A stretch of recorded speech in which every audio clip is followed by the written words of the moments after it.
When I was 7 years old, my older sister Katie, who was 11 at the time, died from carbon monoxide poisoning. My family and I were also poisoned, to the extent that we all nearly died.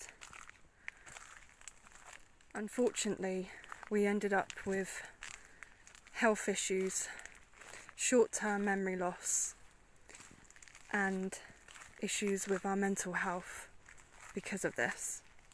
When I was 11 years old, my dad had a brain hemorrhage, and the last granddad I had left died of a heart attack. I started taking antidepressants at the age of 18 because I didn't know what else to do, but I started to get really bad side effects like headaches and nausea and feeling drowsy, and I didn't feel like I had any emotions anymore. My dad got assaulted, so I found him and he was bleeding on his head, and I thought he had lost his eyesight. He'd sort of lost it temporarily. My mum knew I was struggling, and at the time my OCD had gotten worse and I was finding it hard to handle at work. So mum decided to take me to church with my younger sister Emma. I didn't really feel anything at first, but once I came off my antidepressants, I started to feel God's love, and God helped me to come off them. He gave me the strength to do that. Then fast forward to 2018, I was at university studying photography, and I ended up really behind in my coursework. This was because my first accommodation that I stayed in was really difficult because I lived with a live-in landlord who was emotionally abusive to me. So I was struggling with severe acne and all my other mental health conditions. I was walking down this really busy main road and I started to have suicidal thoughts. I know I'd never kill myself because I couldn't do that to my family after my sister's death.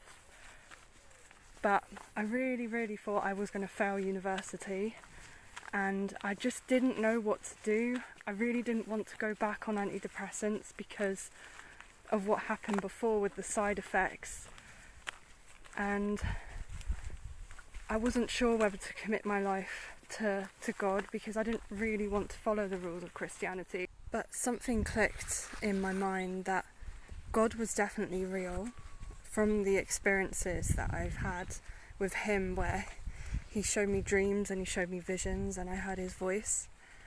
So I knew that he was the answer to my problems, and that having a relationship with him would be the best thing I could do. So I went somewhere private and I prayed and I gave my life to Jesus. After that, I was filled with God's love, and it was the most beautiful feeling I have ever felt, the most love I have ever felt in my life. And in February 2019, I got baptised, and it was the best decision I have ever made.